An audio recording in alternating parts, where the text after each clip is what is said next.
Hi there everyone and welcome to Thinking Agile, a place where we take real world problems when trying to implement Agile within the working environment.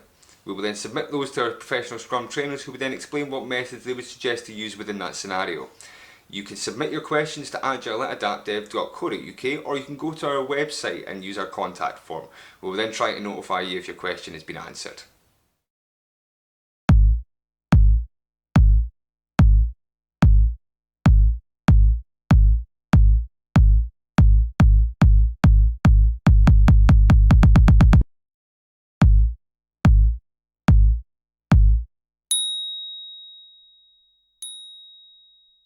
So again, another interesting one. How does the Scrum team decide who works on any given item?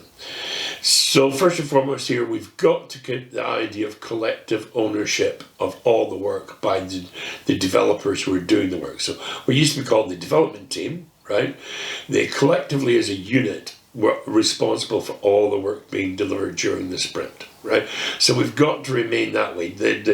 By moving to calling them the developers from the development team cannot be a step to individualizing blame, right? So how does it then decide there's a sprint backlog, people are working on items, maybe it's the first piece to be pulled. If it's the first piece to be pulled, maybe it'll be because that person actually has some good subject matter expertise in what needs to be done, right? Or that pair of people might have good subject matter expertise and what it takes to be done to deliver that item, and then you might go down second one. But you should not just go and open. If there's 4 items on the sprint backlog and 4 people as developers or previously development team, right, to do that, the way to do Scrum is not to go individually each open an item, right? That's just 4 people working individually. Assessing what will it take to deliver an item, how much of our team do we need to actually take, need to assess to take that on, and then selecting that. And this, once they've created the order of the sprint backlog, the development team should be doing part of the understanding some part of this coming out of sprint backlog, out of sprint planning. Then to some degree they shouldn't cherry pick. They should go from the top down if you can do so. If not, move to the next item that you can deliver. But remember, you're delivering it collectively, as collectively owned by the developers or the development team within the Scrum team, right? So there is no passing off to individualization. You should certainly not be pre-assigning, which is quite common, and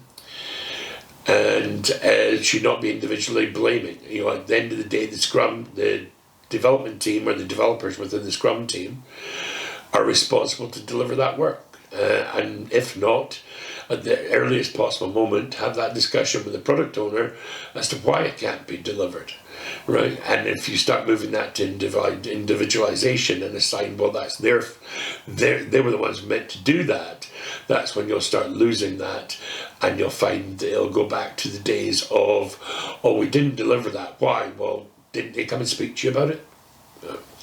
So watch for that, and don't pre-assign. Select as you're going, but select as a team based on who do you think it takes from our team to deliver this. Okay, thank you.